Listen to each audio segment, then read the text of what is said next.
Call the meeting to order at 5:33. First item on the agenda is roll call. That's me tonight. Kristen Runge, Here. Joe Zitzelsberger, Here. Trisha Braun, Here. Brian Wallace, Here. Chris Zellner, Sue Springman. All right. Next item on the agenda is minutes. So we have the minutes from April 8th, 2024. Does anyone have any corrections or additions to the minutes? If not, is there an approval? Motion to approve. Second. All right. All in favor? Aye. Aye. Aye. Opposed? Item carries. Next item, discuss and take action on site plan for an addition to scientific protein labs. I'm sorry, next item on the agenda, public comment. Do we have any public comments? I do not have any forms filled out. I do not have any forms. Does anyone online have a public?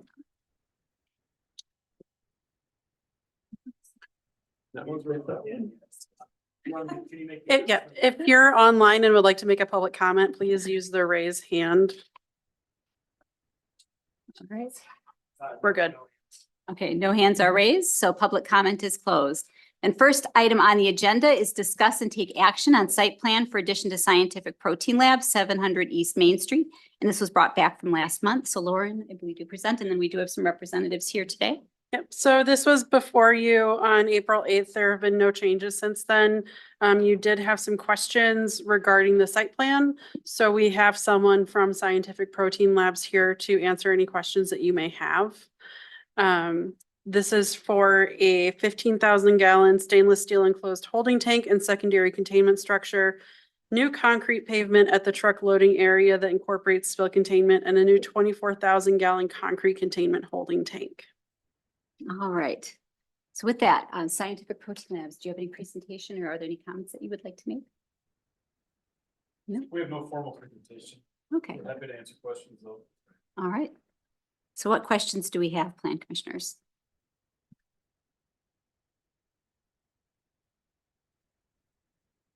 Any? Last None? time there was a question about a sump system. I remember that.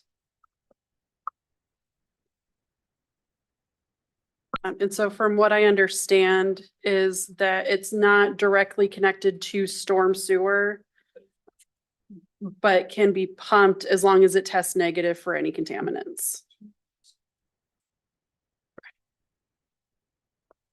But that would be a manual pumping to have that happen? Okay. Would you mind, let's have you take the podium. And if you turn the microphone on green, then our audience will be able to hear you and I think we'll be able to see you a little bit better.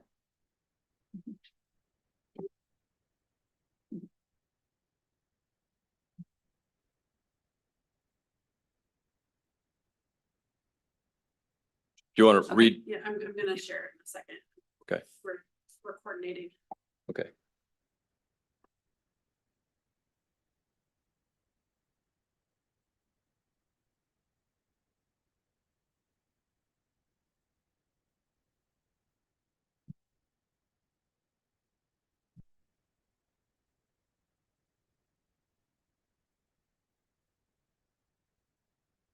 Yeah, so I think I had asked a question about just being familiar with tank and containments, right? Is Yes. Sump system, you get rain, how are you've got a process in place to handle that? And Yes. you said you're dumping that into Madison Met. What if you get a spill, you're dumping in Madison Met? Or So- just, First of all, I'm Doug Deaton, Scientific Protein Lab. So this plan is for an expansion that we're planning in the back of our facility. As you mentioned, 15,000 gallon tank. So that will be the primary holding vessel. We are obviously not planning to have that spill, but if it was, we would drop that into a containment that's around the tank. Then that would flow to a 24,000 gallon containment directly to the south of that. We will monitor that containment, and any stormwater that goes in there, we will be able to pump manually to the Madison Metropolitan Sewerage District, and we have a permit to do that already. They have seen this plan. I believe you guys shared it with them, and they have communicated with our EH&S manager. Chris, No questions. Trisha, No questions. Joe? So the, whatever's going to be pumped into that primary tank, if there is any sort of a spill on that concrete pad while it's being loaded, that sort of thing, which is gonna run into the secondary. Correct. Is there any concern with that seeping through concrete into soil? No, Water, with any of that? no, the design is such that those containments will be watertight. Okay. Yeah, so they will have water stop and everything else poured into the concrete. Okay. All right. That covers it from my perspective. Okay. Brian? Questions on More that? questions? All right. So I'll make the motion to approve the site plan. Whoop. Okay, sorry, Yeah. before. So we do want to make one change to the recommended motion is that it's pending the issuance of any erosion control permits required by Dane County. Okay, pending, approve the site plan for addition to Scientific Protein Labs at 700 East Main Street. Pending the issuance of any erosion control permits required by Dane County. Second. All right. Any discussion on the motion? Seeing none, all in favor? Aye. Opposed? Motion carries. Thank you for coming tonight. Thank you. Next item on the agenda, discuss and take action on a request by Saint Somewhere Incorporated to combine two existing parcels at 110 Fairview Court. This is an item for recommendation to the village board, and this will be on page 16 of your agenda packet. So this is for, like you mentioned, the two parcels at 110 Fairview Court. Currently, the house and adjoining structure is sitting on two parcels, which makes it a non-conforming structure sitting too close to the shared lot line, also sitting over the lot line. So in order to rectify this lot line issue, the owner is requesting to combine parcels ending 4001 and 8118 into a single lot. Do you have any questions on the issues? Chris? Just prior, this is a client of Mhm. my employer, so I need to recuse from this one. All right. Tricia, any questions? No. Joe? I'm not sure if we can go down this road, but is there a long-term goal behind why we're doing this now? So my understanding in talking with other members of village staff is probably what happened here is initially there was a house on one lot and then from what we've been told, a garage on another lot. And then at some point in time, the property owner decided to essentially join those two. You know, I don't know what communications there were with the village at the point in time that happened, if any, but this seems like the most reasonable solution to the issue is to, and when you look at the lots there, you know, on the map that's in your packet, I mean, it's not like this lot is significantly bigger than any of the other adjoining lots, a little bit bigger, certainly, but not significantly bigger. And at the end of the day, you know, I don't know if this is happening now or some point in time in the future, you know, when and if this property is sold, this definitely would have to get cleaned up as part of the title work. So it seems to make sense to do it now. Okay. And do we know if, when it is sold, is there any sort of a longer term game plan that we're aware of, or?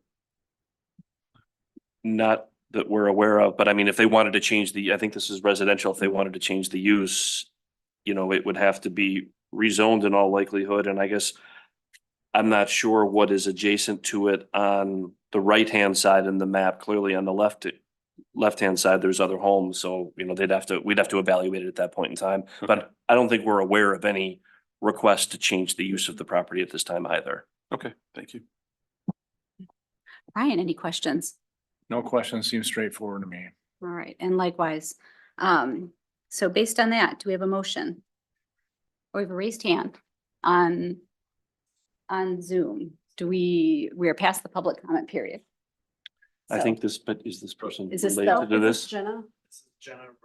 Yeah, so Okay. she's one of the applicants. Oh, okay, excellent. Do you want to zoom her in so she can speak?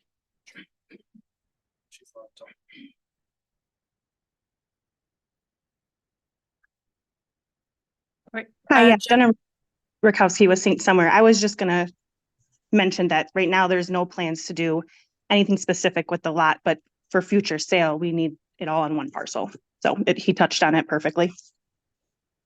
Excellent. Thank you, Jenna. Great, thank you, Jenna. Yeah. All right, do we have a recommended, we do have a recommended motion. I'll make the motion to recommend the village board approval of the certified survey map from Saint Somewhere, combining the two existing parcels at 110 Fairview Court into a single lot. Second. All right, any discussion on the motion? Seeing none, all in favor? Aye. Aye. Opposed? Item carries. And then Chris is Abstain. No, yeah, no, Chris's extension. Thank you. Next item on the agenda, discuss and take action on a site plan amendment for proposed building number 3 for secure storage at 1030 Lillian Street. And this is an item for final action by the Plan Commission. And this should be on page, I believe, 18 of your packet. I take that 25 of your packet. Yeah. Thank you. And Lauren. So Secure Storage is requesting approval of a site plan for proposed building number 3. The building layout was previously approved by Plan Commission in July 2017. They came back in 2022, had a different site plan approved that did not include this building number 3. They have decided to move away from that site plan and go back to the building number 3 with the inclusion of, if you look behind building number 3, there's an 8-foot by 90-foot parking lane. Currently, where building number 3 is where their rental trucks are generally parked.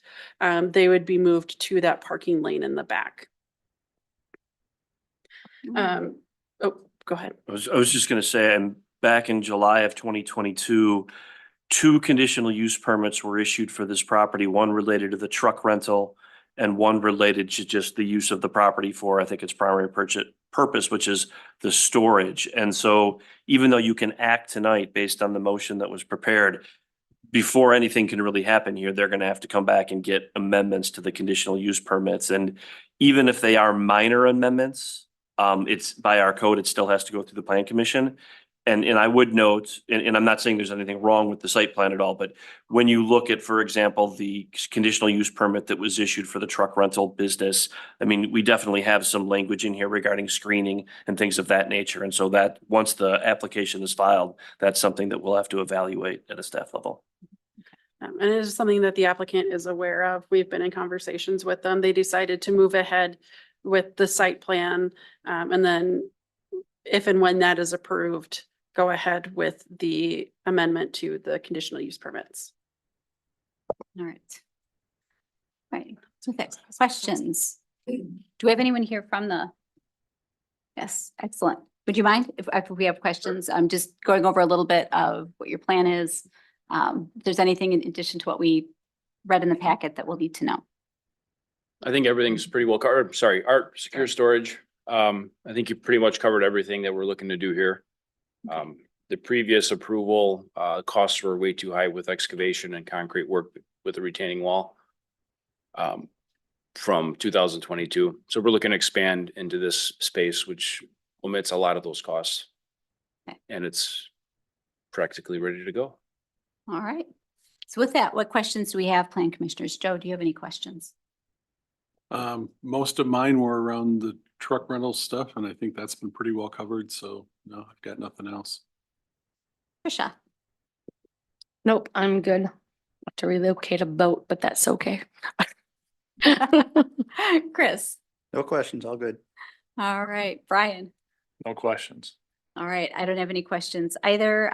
So with that, I would recommend, or I'll make a motion to approve the site plan pending the approval of a new or modified conditional use permit to cover the use of the site for self-storage and U-Haul vehicle rental. Second. Any discussion on the motion? Seeing none, all in favor? Aye. Opposed? Motion carries. Thank you very much for coming tonight. Next item up is item number 4, an initial consultation for Cellanie Farms, 5975 Reis Road, Town of Westport. Lauren, to you first. Let me just get there through the packet. Should probably just look at what number I have on my little paper here. I'm toggling down there myself. So There. 106. Yep. Thank you. I've learned this fun thing of pausing my sharing, so you're not watching me flip through a bunch of things really fast. So Nick and Betsy Staple own 142 acres of farmland and farmstead at 5975 Reis Road in the town of Westport, which is south of Waunakee in the joint planning area. They're looking to develop the land consistent with the attached project overview. It appears to staff that the majority of uses proposed by the Staples are agricultural in nature and therefore would be permitted uses on the land. However, some of the proposed uses appear more commercial in nature and warrant further discussion, which is why we wanted to do this initial consultation with Plan Commission, specifically looking at specific uses and the intensity of some of those uses. So village staff is seeking feedback from Plan Commission members on this issue. And there's a little bit of information regarding the comprehensive plan and its current zoning in the staff memo, as well as information that's been attached to the packet. So we do have Nick and Betsy Staple here, as well as their attorney, Dan O'Callahan, to go through a presentation and answer any questions that you have from them. Is there anything you'd like to discuss before we go to the presentation? Let's just go, well, commissioners, let me ask you, do you have anything you'd like to discuss before we hear the presentation? No? All right, let's go to the presentation.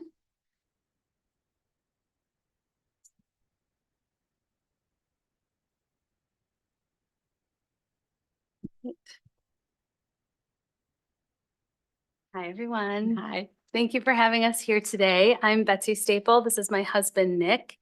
Before we dive into the farm, I just want to give you a little background on us. We're both Wisconsin natives. I grew up not far away in Cross Plains. Nick is from the Appleton area, grew up in Kimberly. We actually met in Boston. We were living in Boston when we got married. When we found out we were pregnant, it was an easy decision. We needed to get back to Wisconsin. So we've been here since our baby was 4 months old. He's now a first grader at Heritage. Our daughter is a preschool student at Peace Lutheran. They are incredibly inspiring to us and a big reason why we are here in front of you today. This Cellanie Farms has been a brainchild of ours for quite some time. I often refer to it as our third baby. And when we found out the property, the Reis farm was for sale, we thought it would be the perfect location for this dream to become a reality. We just want to create a beautiful farm for the community to enjoy for decades to come. All that said, I'll hand it over to Nick to get into the details. Yeah, thank you all so much for having us. It's a great opportunity to engage with the community. We're really excited to work with you on this project. To introduce Cellanie Farms, we want to talk a little bit about our ethos and our mission, and then we'd love to invite some questions from the Plan Commission.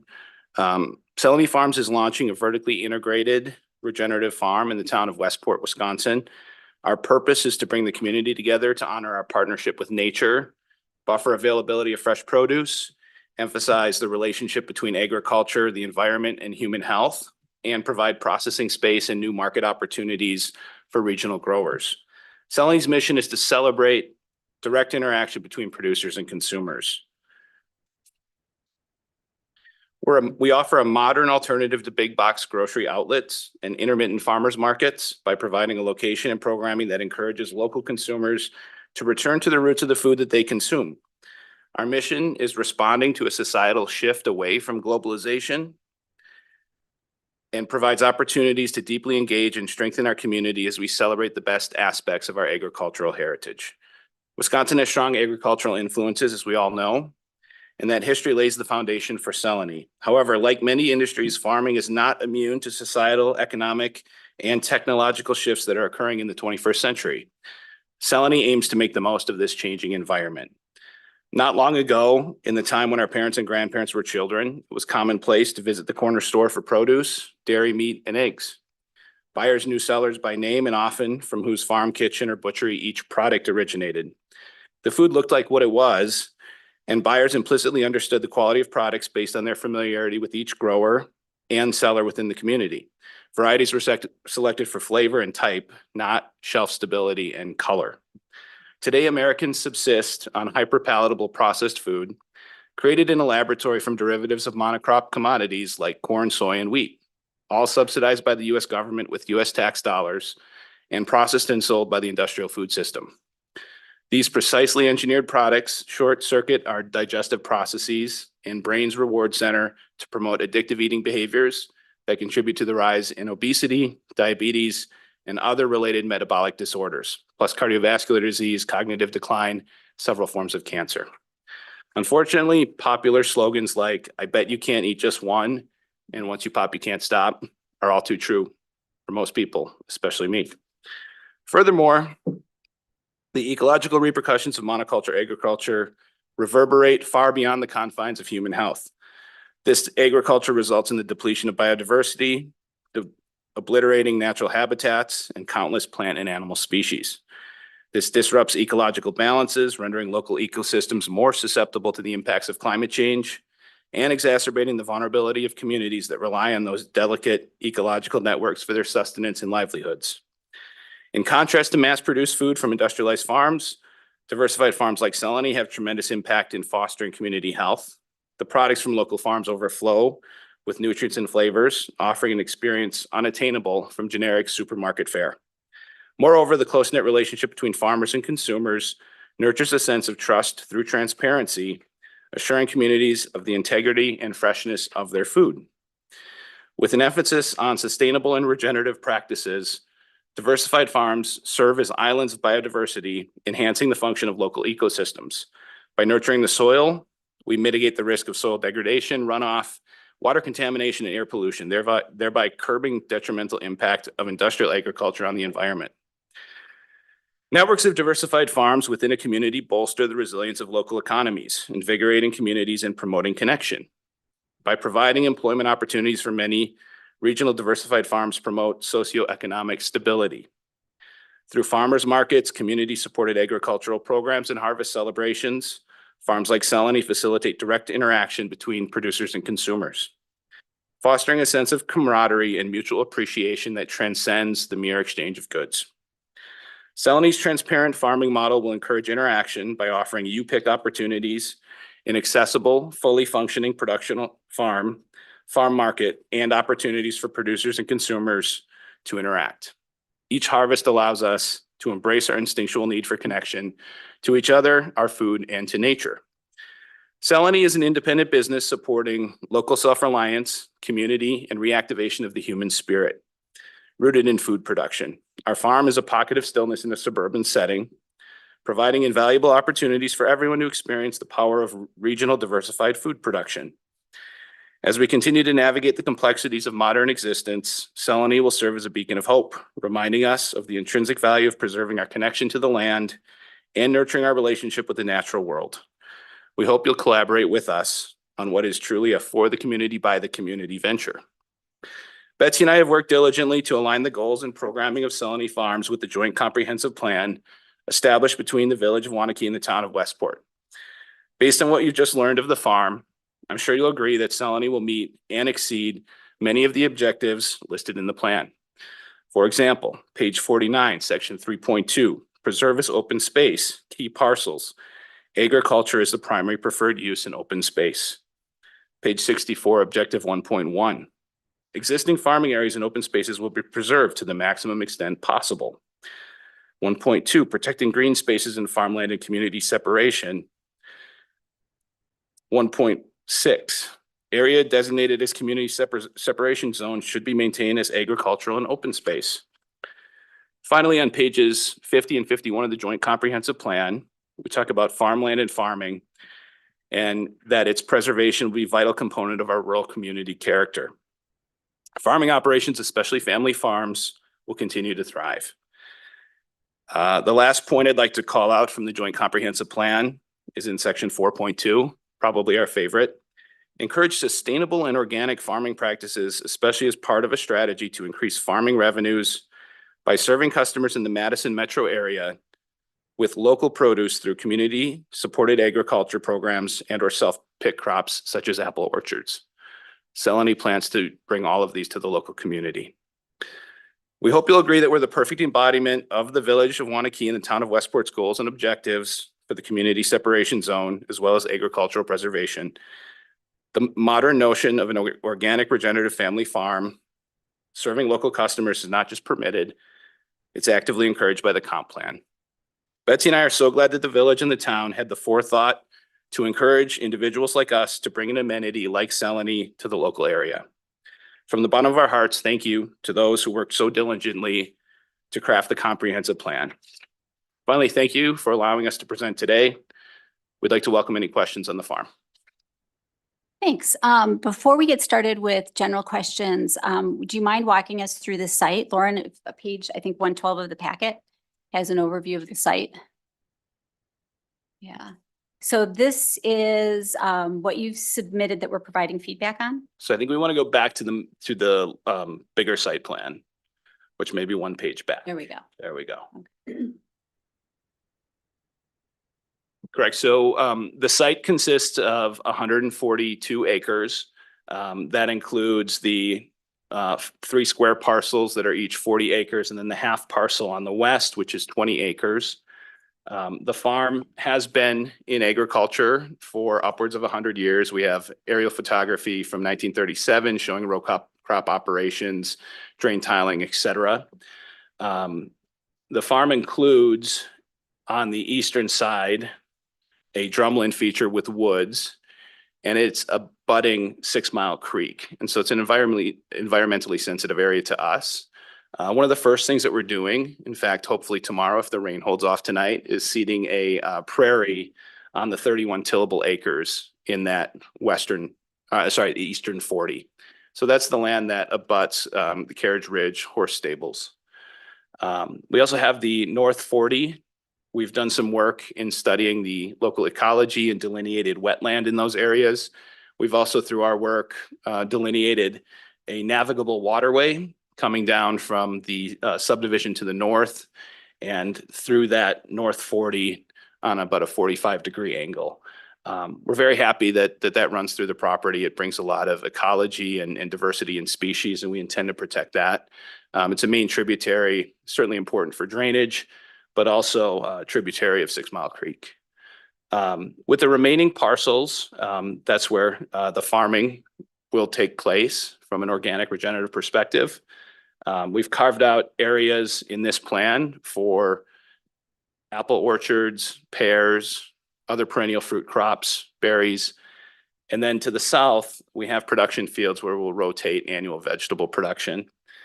The model also includes hoop houses so that we can have covered heated space to offer season extension, growing of, hopefully the best tomato you've ever had about this time of the year.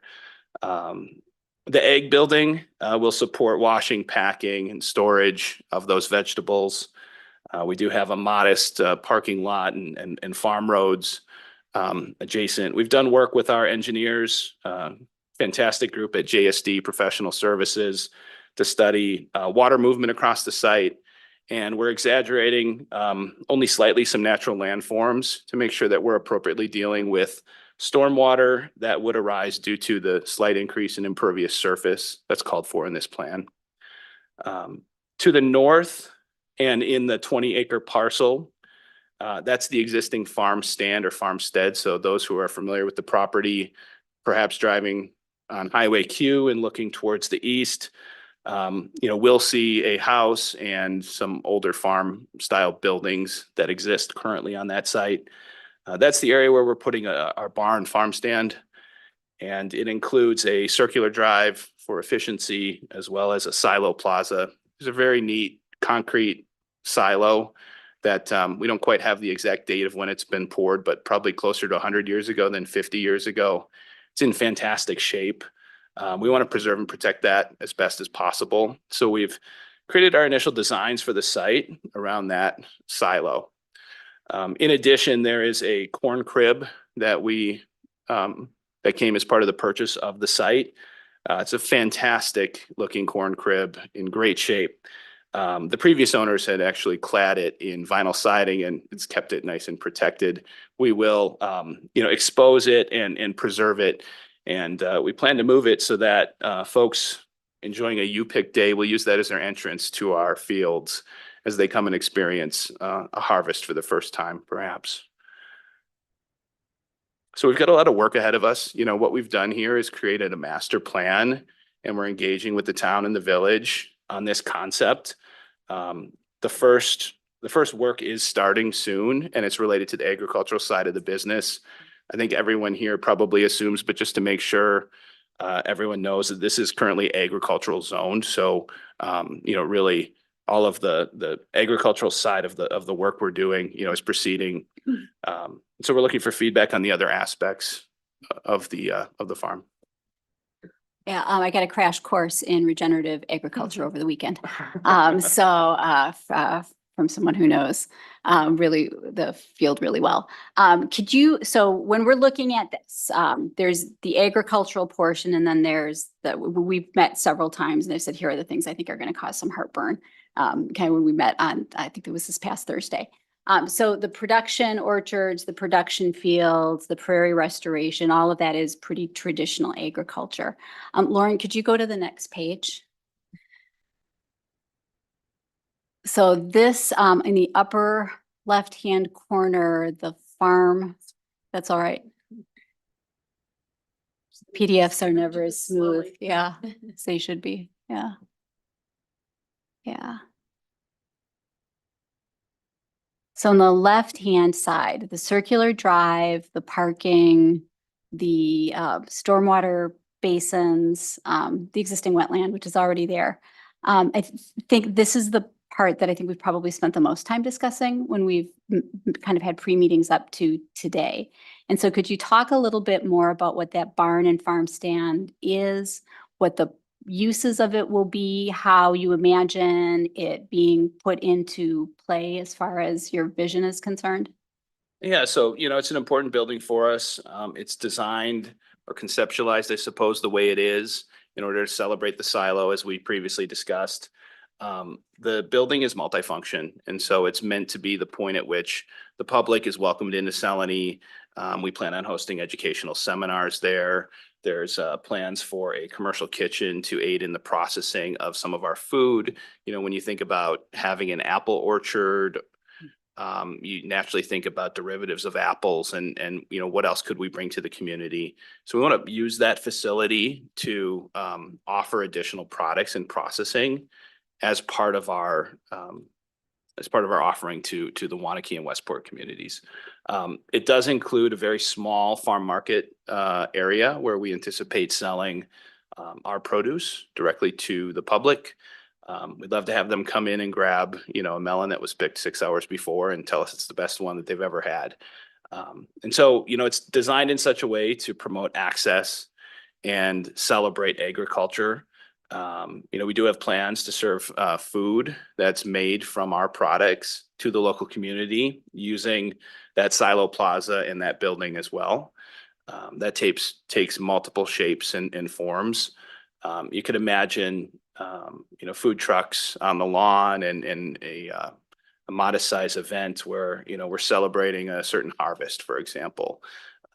You could imagine a handful of chefs coming in and all preparing food with, our products, and perhaps we have a vote at the end and see which ones we like best, a little Top Chef kind of thing.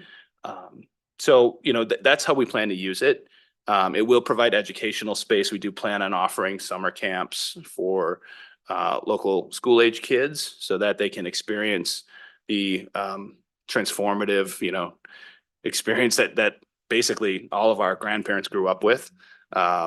Imagine sending a kid to summer camp for a week and they come home with a prepared lasagna, something that they made with their hands at camp, and they're feeding the family that week, right? So it is a multi-use space. We have plans for restroom facilities. We have plans for the kitchen and the farm market. So when we look at the parking, the gray area indicates either paved or gravelled parking. And it looks like when I was counting, somewhere between 100 and 125 spaces there. Is that what you plan to have as parking? And what would we expect on peak days, traffic to look like, or patronage to look like, and how often would we be filling the parking, or would you be filling the parking lot? Yeah, it's a great question. So what you see here is I would say a maximum capacity for parking. We asked the engineers to study from an infiltration perspective how we could handle the water and then think about impervious surface. And then we're balancing that against how many apple trees we're planting and how many people we expect on those fall weekends to come and, do U-pick basically. Your numbers are approximately correct. About 60% of the parking spaces will be permanent in nature. And then we do plan, because we think it's the right thing to do, and also ecologically, it's a little bit better from a water infiltration perspective. We do plan to have 40% of those spaces in a field style parking with like a manufactured sub base and geogrid to provide structural support for the car, but it'll basically be like a grass lawn in those areas. So how, like on a weekly basis, on a typical Friday, Saturday during the season, are we going to see that parking lot filled? We've talked about, bands or acoustic music, kind of what would we see that space being programmed like? Yeah, so I think the parking supports the U-Pick operations first and foremost. And then, we're creating a market where customers will have access to some of this fresh food, right? And so we can offer programming to subsets of customers who'd like to come out for a harvest dinner, perhaps. That will be modest in size, several dozen people. We're currently thinking 65 to 70 people once or twice a month during the growing season. We would like to have harvest celebrations where we're having a few hundred people on the lawn listening to acoustic music, as you mentioned. That's as far as we've got with that planning, right? But you can see we have this multi-use space, and we think it makes sense to stack, these enterprises, which all relate to agriculture as the principal use of the site. Yeah, I know I've said before, my extension job, when I've got my extension hat on, I'm looking at something like this. And sometimes when I'm advising, people that are doing what you're doing. Yeah. On, what does it look like to cash flow an operation like this? And what are the value added activities that you can be having, or you should be looking at having, that we've had kind of this, casual discussion about what that looks like. One of the restrictions, as that we have here is that this is the community separation zone, and the traditional ag use, I think that's envisioned in the comp plan, is maybe different than what you're presenting here. And so we've talked about that in our staff meetings with you guys. I want to open it up to the Plan Commission to ask questions about the overall idea of regenerative agriculture, about what you've read in your packet, about what you're seeing, about what you're kind of, just questions that you have. So with that, who would like to go first? Joe? I'll start off by saying I love 125 to 130 acres of this, which is probably not shocking to a whole lot of people. That part in the upper left up there is kind of where, like you said, there's some heartburn there. I like the concepts. I'm definitely concerned about really where we're putting this in that separation zone. For specific questions, just to the south of that agriculture building, it looks like there's space, at least that to me, it looks like that might be for trucks or something of that nature. The kind of swooping parking area. Right where it says agriculture building, right there. Sure. Is that kind of what's the use there? Yeah, so we're gonna need to have trucks of a certain size, probably not semis, but we will work in a regenerative system. A lot of regenerative systems rely on nutrient cycling provided by manures or composts. And so you can imagine deliveries of compost coming from our partners at Purple Cow, pallets of seed, for example, when we're doing cover cropping and those sorts of things. What sort what quantity of trucks would you see ultimately on a weekly basis or whatever? Oh, gosh. It's a great question. I know that's very broad. It probably changes throughout the year too. I think it does. We do plan to handle as many of our inputs as possible on site. But for example, we've reached out to a lot of the local tree trimming companies who offer chip drop and are interested in using our site in that way. Wood chips are fantastic to cover paths. They make things comfortable, creates a fungally dominant soil, which you sort of want when you're thinking about orchard crops. So, those type of deliveries will be happening, Joe, but I couldn't put a good mark on how much right now. Okay. Yeah. Okay. I think that agriculture building also was processing space is what you had said?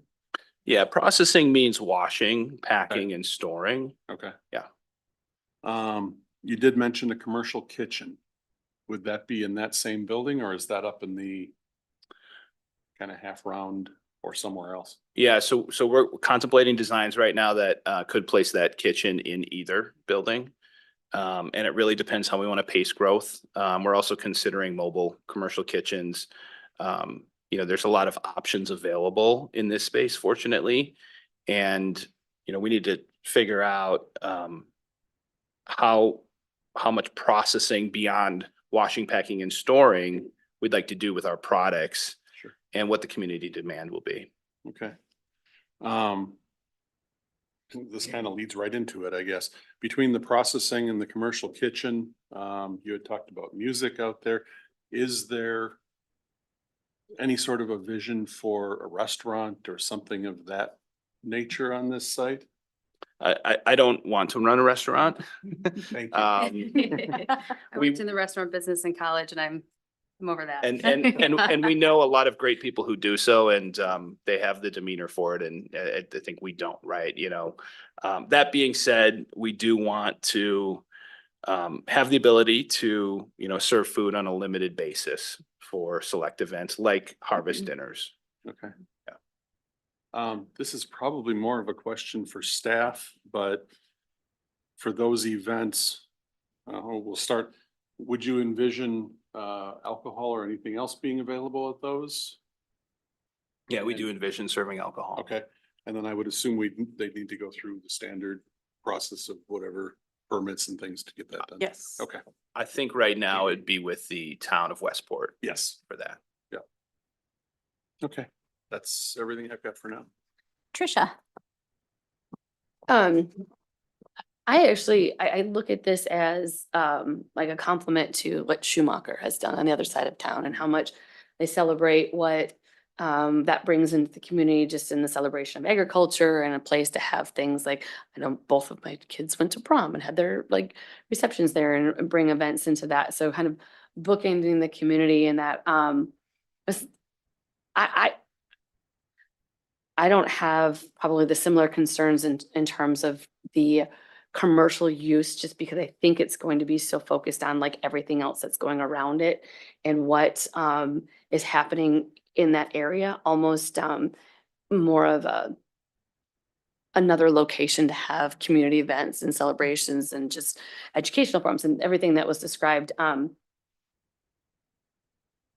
don't really have any questions. I think it's pretty good. An event that is related to the agricultural use on the property, I think is clearly an accessory use. Prom and wedding event center and things like that would not be related So to the ag that's a use. good question, I guess. And not to say that was the intent or whatever, that was just my comment, just because we do have Schumacher on one side of town and it's something that we celebrate it is part of that use. I guess maybe my point was maybe we don't limit, I don't know. Well, I Personal just opinion. raised it from the standpoint of my understanding of the way that the applicants would like to move forward here is they do not want zoning change. Oh, And got so you. what Okay. they're looking for here is I effectively, certainly don't want to complicate the process. well, I mean, and as Lauren indicated initially, I mean, 90% of this stuff, clearly Yeah. agriculture, no issues whatsoever. Where you get into the discussion is, you know, certainly, and I think some of this stuff is definitely accessory to ag use. Farmers market where they're selling, the applicants are selling stuff from their own land, clearly is an accessory use that is allowed. At what point in time do you cross into accessory versus commercial? But I would also say, I think that you have flexibility on that. In other words, Lauren's the zoning administrator here on this because it's the ETZ. But the Joint Planning Commission, because it's the ETZ in the joint planning area, I think ultimately it probably makes sense to get guidance from that body, not only for the village and the town, but also for the applicants. So they have an idea of clearly what can we do and, you know, and then when a site plan comes forward, it's going to go to the Joint Planning Commission too. So I think that's some of the things that we're looking to get advice. You know, the common practice is this body would ultimately provide some advice to the Joint Planning Commission that certainly on the site plan is the entity that's going to make the decisions. Also, I think you know. Ag use is a little bit broader, I think, than other uses that may allow then a little bit more flexibility on accessory uses to the extent that the plan commission and the joint planning commission want to allow it, which I think would then be something that would be well received by the applicant to know, one of the issues, for example, would be, it seems like and correct me if I'm wrong, it seems part of the goal here is not only to benefit this property, but to also benefit maybe other small farmers in the area that would potentially sell some of their goods here too. That, is that something, I think I've stated that correctly, and if so, is that something, that clearly is an overall agricultural use. Depending on how you come at this issue, it's not ag use from this land, but it's ag use from other similar lands within the area. I mean, that might be something that both the plan commission and the joint plan commission say, look, that's great. That's fantastic. We want to see that. Well, that's, I think, information then to be able to provide to the applicant of, yeah, that's a go ahead on that.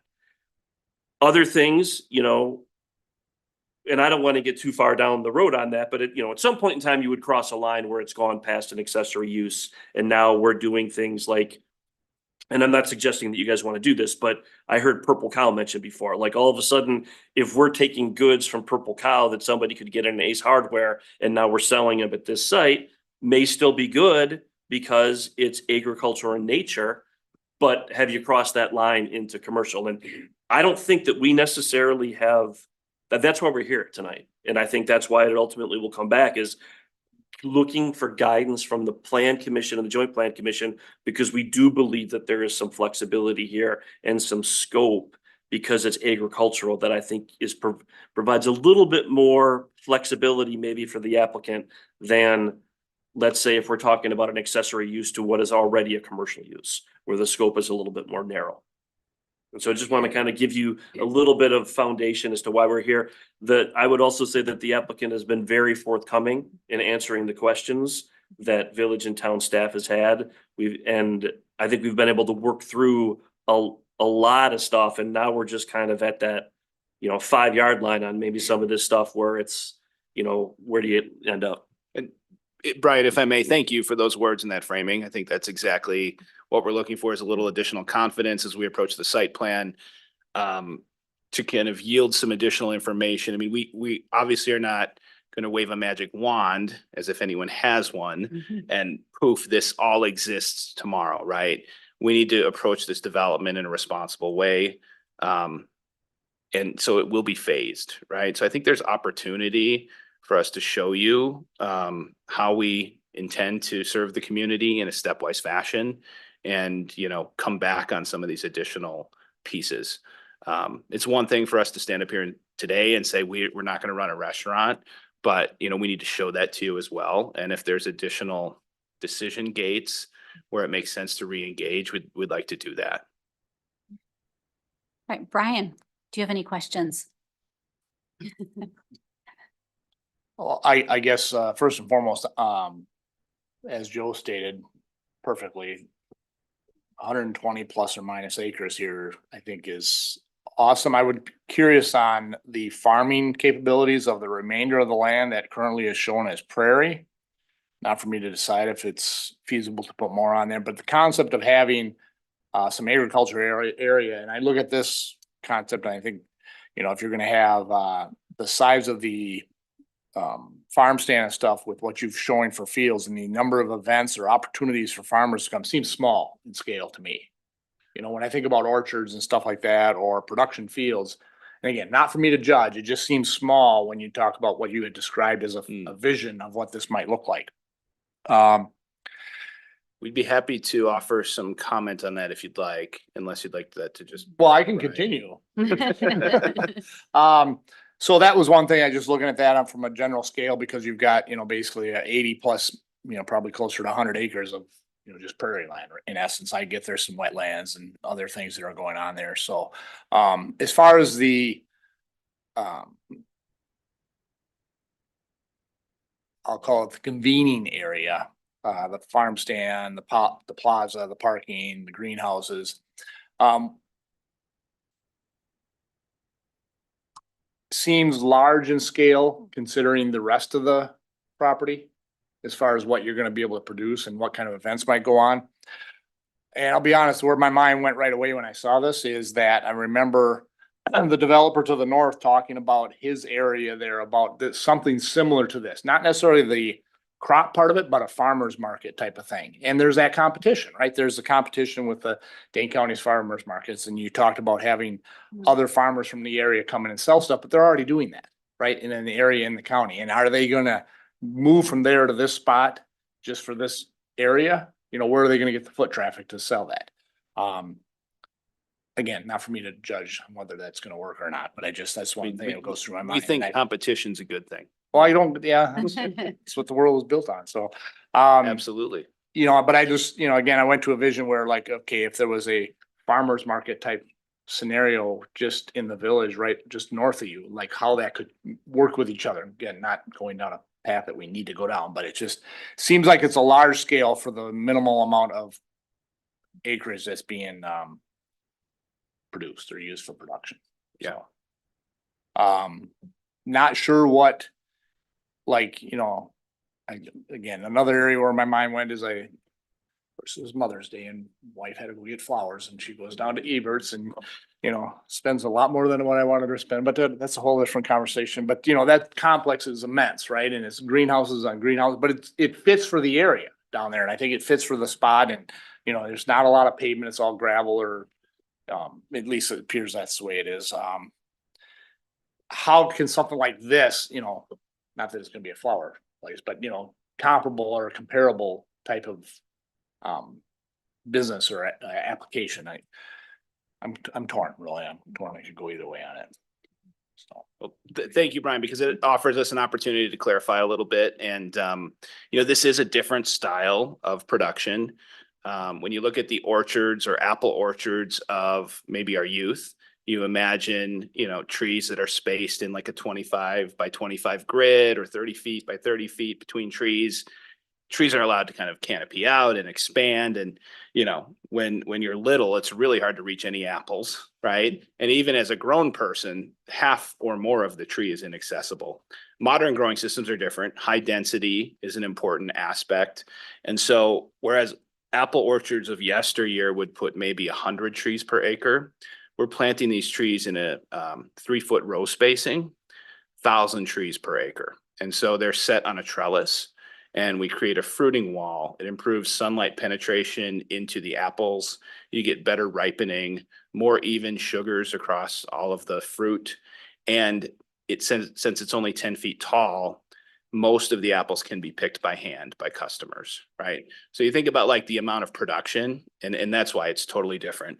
In addition, in the production fields, you know, most diversified farms are operating on 1 or 2 acres, because they can produce truckloads of things like carrots, et cetera, in a very tight spacing. So the purpose of that is, you know, one, we want to maximize the land that we have, but we also want to create a ideal setting where all of the nutrients and soil health and everything's cycling the way that it should be.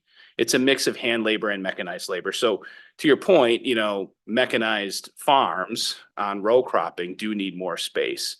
The amount of calories per acre in a farming setup like this will 10 or 20x the amount from a row crop operation. So go ahead. I just wanted to touch on the prairie too. We've been doing a lot of studies on stormwater, and the prairie offers us infiltration regarding the stormwater management. Yep. And then in addition, the prairie is not just a pretty place to be or look at. You know, we have enterprises. We've been talking with beekeepers, for example, about placing hives in the prairie. You can imagine us selling prairie honey, things like that. You know, and it's also just part of the aesthetic. So folks come to the farm, they want to experience nature. You imagine during a summer camp, we're doing nature walks, you know, look for these species. A lot of the stuff that's done in different places is just coming all together in one at Cellanie. And so it's really a modern interpretation of a regenerative farm. What's the timeline on, you talked about the like apple orchard portion. What's the timeline to actually produce Yeah, so the high density system allows us to crop the apple trees in the third year, whereas the traditional systems like we talked about would take 5+ years because the tree needs to grow strong enough to be able to support the apples, right? So, we're putting our first trees in about a year from now, and it will be end of 27, fall of 27, when those trees are ready to crop. And I'm assuming the production fields could be at any time. Yeah, we'd like to offer you pick vegetable opportunities next year. And I just want to add in, there's been a lot of questions around organic versus not, and what's the rest period. Obviously, this land's been in traditional agriculture for several decades. There's a 3-year rest period to obtain organic certification, and so we started that process. We actually spoke to the National Organic Standards Board. They highlighted our farm, one of 2 in the nation, as a farm that's going through this transition process and the importance of a mentor during that phase. And so next year we'll be selling organic in transition. That'll be fully transparent to customers. Thank you. Yep. Chris. Thanks. With everything. Hello again. We met, I met Nick and Betsy last week, Friday. Yeah, just a couple days ago. And we had a nice, very brief chat. I was with a group of people and just couldn't talk for a long time. So you said you guys came from Boston. I kind of want to know what your background is, that you guys want to do this, and where that is. That's something that's important, I think. Yeah. Thank you, Chris. So I come from pharmaceutical development, spent the last 20 years testing new drugs prior to approval and sale at the pharmacist shelf for toxicity and efficacy. Also tested quite a few pesticides and herbicides. And, that kind of piqued my interest. We obviously all pay attention to the chronic health, epidemics. I suffer from a few chronic conditions, unfortunately, related to my gut health. And there was a call for us about 5 years ago to kind of get back to, more natural foods, basically. And that started this idea, as Betsy said, it's been incubating for us for a while. I have experience landscaping for a family member's business, a lot of hard hours when I was a younger man, high school and college. And so being on the land was always very rewarding. And I think being in nature for a lot of people is a calling. What you find when you get into discussion with other farms like Cellanie who are doing regenerative agriculture is that usually everybody has a health story, right? And so that's what called me. And Betsy has some really neat reasons too. Well, I'm on the opposite side of the spectrum. I come from the land of TV and film production. So, but as soon as we had our son, I decided to stay home, to be a stay-at-home mom. So I've had the pleasure of being with our kids for the last 6.5 years and have learned a lot about many different realms of, time management and all those wonderful things that come with motherhood. So, but yes, as Nick said, that health scare kind of just put things into perspective for us and just kind of made us take a step back and say, like, how can we better use our time? Like, what can we do that's more meaningful for us and for our family and for those around us? Very good. So that's great. Do you have partners that would be involved with this as well that are more agricultural partners that you've included in? Yeah, so we are working with a few key consultants right now. A orchardist down in Belmont, Wisconsin, who produces organic apples in his system, which is very similar to this, that he sells into Willie Street Co-op. So we'll be using a lot of his knowledge in growing organic apples. For those in the know, you understand that most of the organic apples that we eat come from the West Coast because of the arid climate and lower disease pressure. So it's very important to kind of align systems to grow the right varieties, et cetera. It's really hard to find an apple orchard in our area. And to my knowledge, there are no organic apple orchards in the area. So if you're a consumer with that level of discernment and interest, we hope we hope you'll be our customer. Yeah. Well, you're the first person that's ever brought up gut. And that I can remember in the last Can't be. 15 to 20 years. I don't remember that, but No. thank you, because we can say that that's been stated in this offer in this Okay. room now Yes, at yes. some point. To your point from earlier with Schumacher, I do look at these as very, very different. with what it is, only because of the separation zone part of this. That was established many years ago, and I'm just a little surprised with Westport in the process with this, is what I will say, me personally. Because when we were talking about separation zones with Westport, the agricultural component is huge to Westport. And Waunakee wanted the separation zone. So when we talk about that, it's two different things. We have one of the unique characteristics of Waunakee is the separation zone. Unlike Middleton to Madison, or Verona to Madison, or Fitchburg to Madison, and so on and so forth, coming around the community. We're one of the communities that actually has something between us and Middleton. Westport and us have grown together, but we do have that separation from Middleton. So with that perspective of it, very different than Schumacher in what they are. I do think that this is a great concept that I've seen. A lot of things come through the village that were things that could be very beneficial to the village. Where I'm struggling mightily is the agricultural versus commercial. And when we talk about subdivisions, as we're doing those in our residential, leapfrogging. And right now there's a farm in between yours and the community. And they're in that separation zone as well. And my concern is opening an envelope to the maybes that are in there, or the gray areas can open up a lot more to what can happen in the whole separation zone. So that's my concern with this and the biggest and part of that. So I'm sorry, I have a couple questions. Not too many, just a page of them, but I don't think most of them will be too hard. And Brian's behind me, so I can't even see if he's gonna say, don't say anything like that. Just rolled his eyes. Did he do it twice though? No. Because usually it's twice if we're there. So, when did you actually purchase the property? We became owners on December 1st, 2023. Okay. When you purchased, did you start with Westport? With your conversations, or just as far as when you were talking to them about your concept of what you were looking at doing? What do you mean start with? When you were considering purchasing it, I assume this is what you kind of had for a vision. Correct.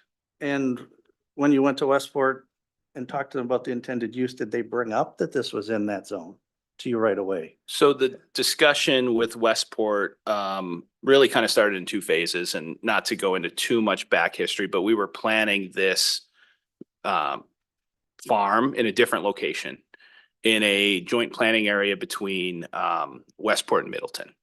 And so we had interaction with them several months, if not almost a year, before we ended up resubmitting to them. So, at that point in time, we were alerted to the fact that it's in a joint zone and we'd be talking to both municipalities.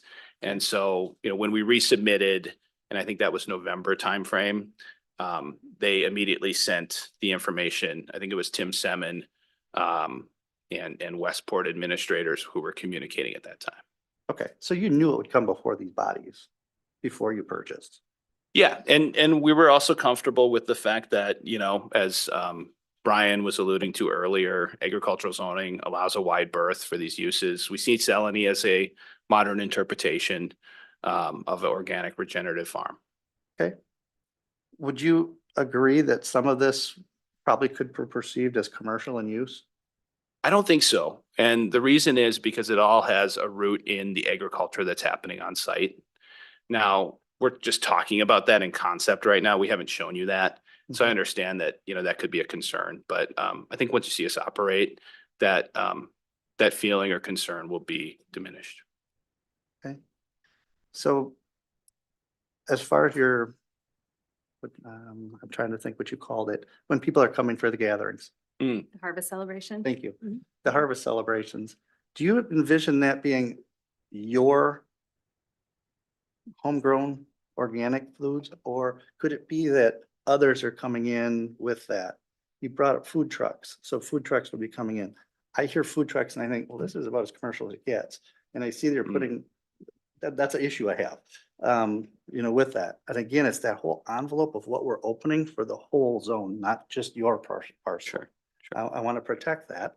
is I think, as I read in there, 80% of the community believes in that separation zone and having that separation zone. So to me, I don't want to tear down that fabric. Because as soon as you start pulling somewhere, it can unravel the whole thing. And that to me, and the rest of the planning commission can feel how they're, that to me, being a lifelong person here is important. So I would say, is that something that you're planning? Is that, are people bringing in beef and people bringing in things that they're going to be selling within those things, and you're preparing? We can, we can come up with a lot of examples where we will be serving or selling a product that has a core of ingredients that were produced at Cellanie, but you can't make an apple pie without, or a good apple pie without a little extra sugar, right?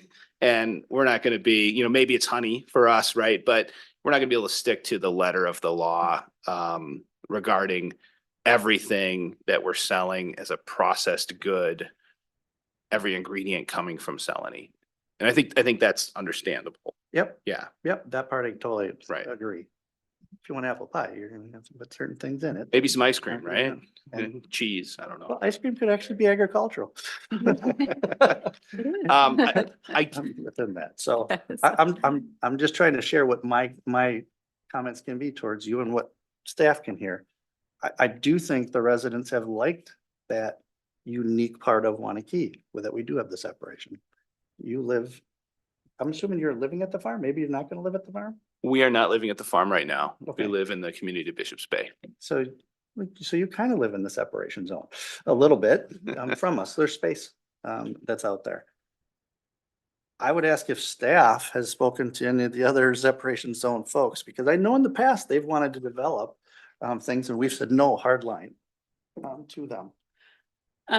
To my knowledge, we haven't spoken with anyone in the separation zone aside from the applicants. Because that's something I'll be curious about as well, to know what their feelings are and what all of a sudden they may appear or view this as opportunity that's going to knock their way. And I don't know. legally, if we cause ourselves to run into any, well, they're allowed to do this and this is skirting the issue, or this is gray, I understand, but that's, I'm battling with that inside right now. I understand. For that. You mentioned paths in here that you're gonna connect. Are you gonna maintain those paths, or is Westport gonna maintain those paths, or are we gonna pay, who's gonna maintain those paths? We plan on maintaining paths Okay. on our property. We don't plan on adjoining any paths in the immediate term. We imagine coming back and having that discussion. We're aware that Dane County desires a connection from like the Kilkenny neighborhood down through Highway K and then into Governor Nelson. And the line that they've drawn actually kind of overlays this property. And so if that's an opportunity, we would welcome that, but I think that's another discussion. So the harvest days, going back to those, Mhm. is that something that you're gonna have an all day kind of thing? Where people are coming throughout the day that, Mm. I'm thinking of traffic. Mhm. I don't particularly care where the entryway is into your property off of Highway Q. Mm. As it's coming around to turn, that's people are going at a certain speed. And you have a lot of traffic that's gonna go into that spot. That's not a traditional spot where there's a lot of traffic going in Reis Road. Yeah. As you probably are aware. Mhm. So I do see that as a concern too, is just how that traffic is gonna impact. I don't know if Westport had any concerns about that or not, but that is a concern that I have. Especially because you truly are gonna be at the doorstep of Waunakee. Right, in that location. So kind of like you're saying, Schumacher is kind of the doorstep on the other side. As it comes in right now. That may change a little bit here in the near future. We'll see, but so I do have my concerns with that. That if staff has looked at that as well. Traffic flow, Traffic. yeah. Yeah, and so, we can't offer specific details on how many, because that comes as part of this discussion. But from a frequency perspective, we don't imagine running those harvest celebrations every week. It would just be too taxing for the business. On a cadence of perhaps once a month or maybe once every 3 weeks during the growing season. And equally, we want to serve the most people possible, but the people who, you know, believe in the mission of Cellanie Farms. And so there's an element here where people who are perhaps CSA club members would get, you know, first dibs on accessing something like a farm to table dinner event. And those would be ticketed, and equally the harvest celebrations can be ticketed as well, so that, you know, we're not overbooking the space and causing concerns from a traffic perspective.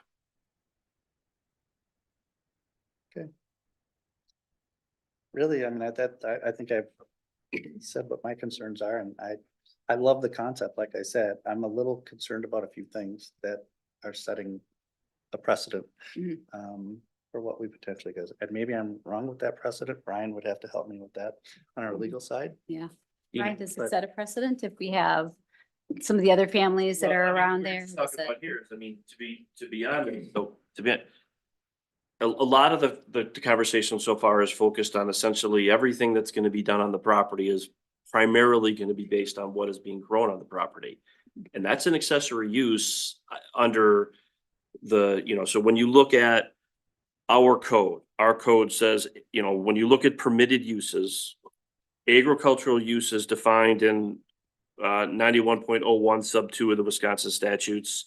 And then roadside stands meeting the standards of 91.01 of the statutes. Now, there's 8 other permitted uses, but when you get into those, I mean, when you look at agricultural use in the statutes, I mean, everything that the applicants have been talking about, potentially, you know, beekeeping is part of that, proper forage production, floriculture, which I think relates to flowers, but I'm not sure. I mean, I'm outside, but, and then when you look at, you know, what is a roadside stand or what is an accessory use? So when it comes to a structure, a building structure improvement or improvement that is an integral part or is incidental to an agricultural use.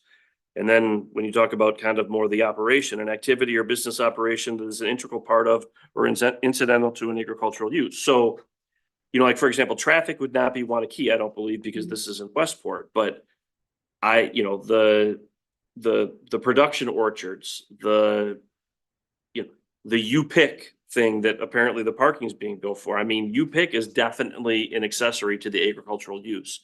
I mean, I think from our standpoint, we're primarily focused on the event, you know, the building and to what extent is it going to be related to things off the property. But if it's, and I agree with the conversation earlier, I mean, if you're making apple pies, you do get to bring sugar in from, you know, it is fundamentally from the apples that are being produced here. And so, I mean, I think that's kind of the scope of what we're thinking about. So to get back to the precedent issue, if everything that is done here is, you know, and I know that I'm not saying it's going to be done that way, but so far the conversation has kind of gone in that direction. If everything that is done here is based off of what is produced on the land, is a precedent, yes, but even if this applicant didn't go forward, somebody else who's also in the separation zone would be able to do the exact same thing because they would be subject to the same zoning and they would be doing agricultural use. And they would have a very good argument that everything that's related, that anything that's an accessory is an accessory to the agricultural use. So I wouldn't necessarily be too concerned about precedent based on the discussion you've had during this meeting, because I think everybody in the separation zone is already allowed to do all of this. All right, so as a question, so I'm a big Sky High fan, and out in Baraboo.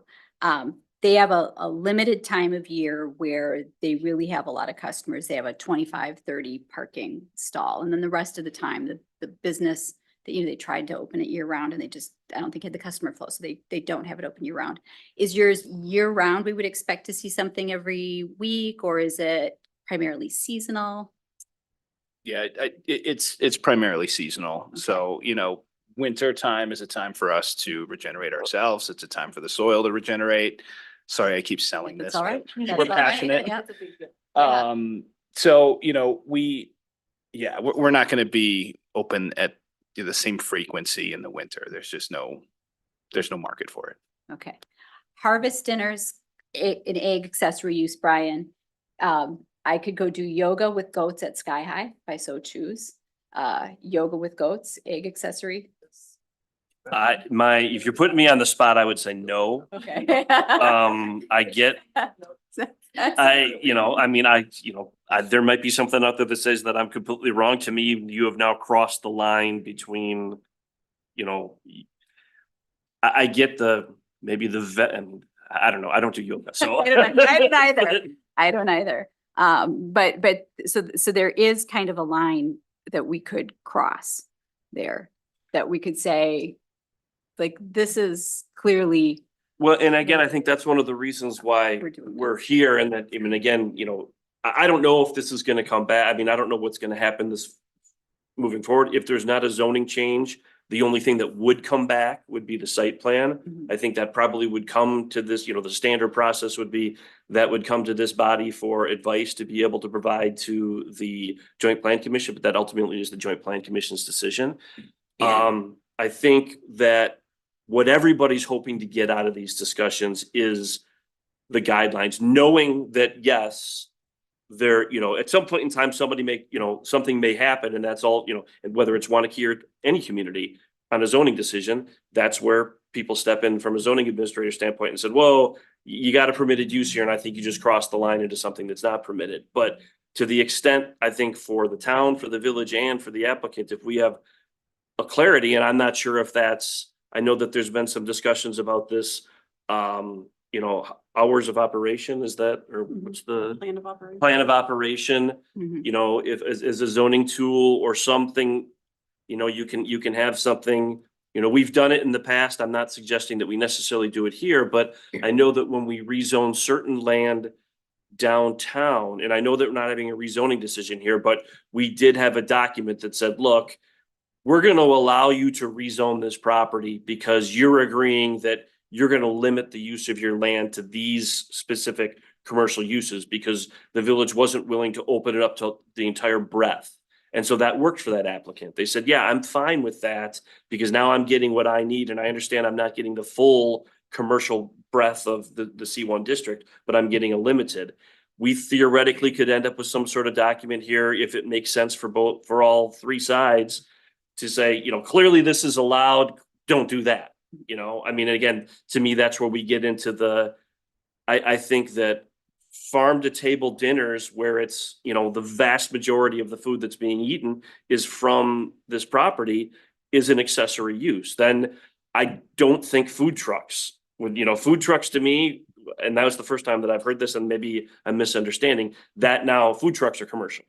Unless it's your food truck, then I think it's accessory. But that's the type of, I think you're having a good conversation right now because that's really what we want to hear. And where this goes from here is potentially we sit back down with the applicant and Dan and say, you guys heard what was said there. My understanding is you had a positive meeting with the Town Plan Commission. Yeah. And so is there a way that we can come up with something that we're going to bring back that's going to provide them guidance so they know moving forward, yes, we can definitely do this and we need to stay away from that. That's going to be acceptable to the plan, ultimately to the Joint Plan Commission. When we started the process, or when we started meeting with you guys, I said that one of my biggest concerns was rezoning and that there would be conditional uses that would be handed down, 100 years from now, that this could be an industrial site, or it could be an event space, and by not rezoning and not taking this out of ag. I think you addressed a lot of my concerns with that because, again, I don't want to leapfrog development. I don't think that we as a community want to create an island of commercial activity that allows us to tear at that fabric of the community separation zone, just because we've had so many generations of people in the community that have worked to preserve that heritage, and that corridor is really, important to a lot of folks, to all the folks that weighed in on the comp plan. What other questions do we have for feedback? And I do have a question. So what the next step would be, Joint Plan Commission then, or Well, I think I don't meet with staff? and I'm skipping I don't ahead on know. the agenda for tonight, Yeah, but my understanding is there's not a Joint Plan Commission meeting tomorrow night. No.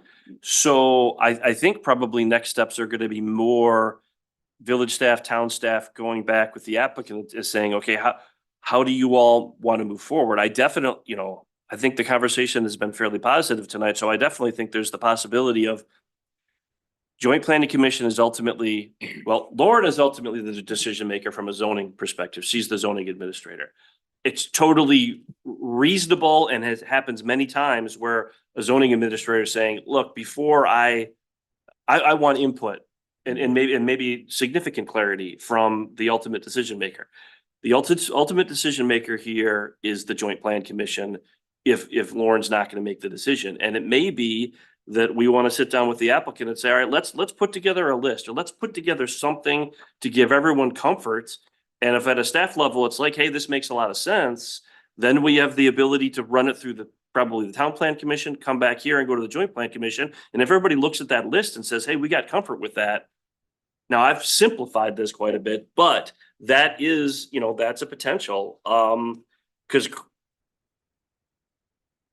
whatever we put on paper, whether it's Lauren issuing, an opinion, a zoning opinion, or it going through the Joint Plan Commission, would seem to provide the greatest amount of guidance, I think. I mean, and again, at the end of the day, if the applicant says, you know what, we're just going to make a run at this because this is a permitted use, and we believe that these are accessory uses, that's the other, that's another option of where, and then maybe nothing comes back until the site plan goes to the Joint Plan Commission, and then it's just what we do for all other properties right now, where, yep, these are permitted uses, and if somebody believes that somebody steps over the line, then you get involved from an administration standpoint. So the other things on my list that we're concerned about, Chris, you referenced Westport. We typically do, have an approach of master planning for the joint communities together. And so I would have hoped that Westport would have reached out to us a little bit sooner, but I've talked to them about that already. We're concerned jointly as both communities in preserving those space corridors. We're concerned in limiting our agricultural areas to non-commercial uses. So again, and you've heard a lot about feedback about kind of that anxiety or that concern tonight, and then really preserving the rural character. In addition to the other things that we've talked about. We've given you a lot of feedback. Do we have any other feedback that we want to give or questions, plan commissioners? Can I have a couple more? Yeah, you bet. Yeah. I think we talked about this when we met, that the more information you got and the more feedback you got and the more you know where the parameters are, the better it is going to be in the long run. So yes, please. Absolutely. As you get going on this, and I hope you have great Yeah. success, where do you see yourself in 10 years with this? Yeah, ideally in 10 years, we have executed on a version of this vision. Obviously, what we've put on paper today will not be what it ends up looking like. And I'm sure that you all have hundreds of examples of that. Operating the farm, probably a half dozen to a dozen full-time employees and then seasonal help. We've got a lot of interested parents asking, when can we send our kids to work for you? Yep, agree. And so that's where we see it in 10 years. We do want to give back to the community though as well. And so we're already thinking about what does the farm look like in the end of our farming career, right? And so we have two little kids, 5 and almost 7. And obviously, if they show an interest, we'd love to, pass the farming operation their way.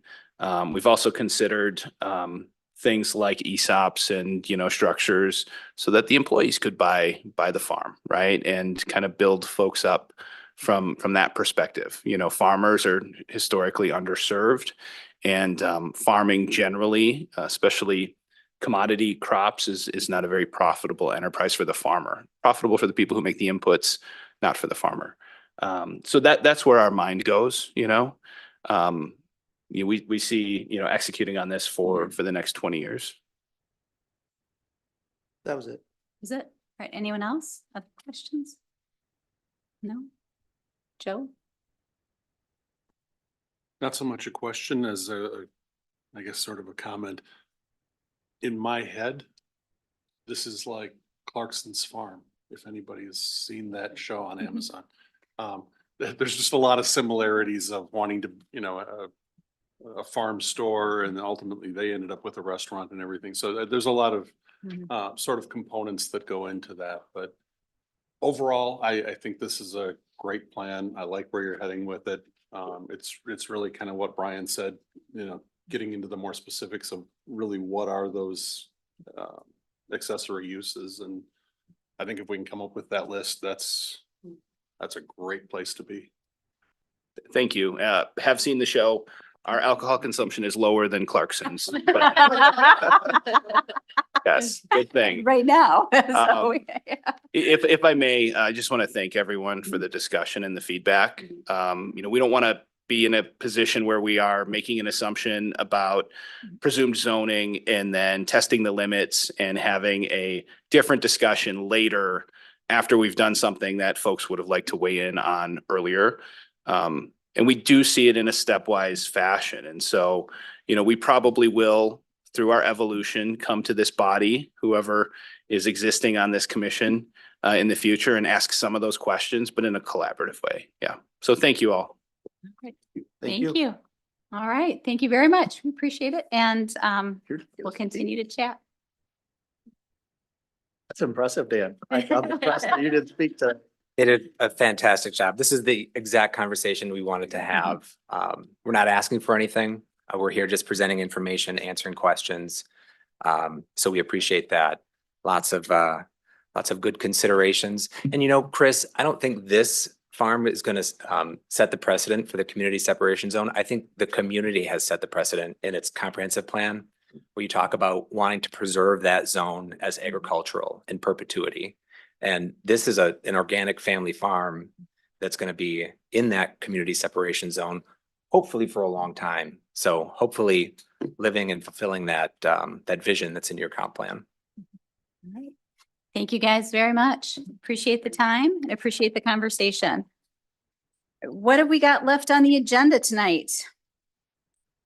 Motion to Joint adjourn. plan? Second. Yeah, we don't have a joint plan commission update? We do not, in the sense that there is no joint plan commission meeting tomorrow night. So Chris was just jumping the gun. Have to say it. He was really excited about that part, so he just decided to gloss over All it. right. Repeat myself. Motion to adjourn. And I'll repeat myself. All Second. right. Any discussion on the motion? Seeing none, all in favor? Aye. Aye. Opposed? All right, motion carries. Should we have had it? I know, we'll have an unofficial one right now.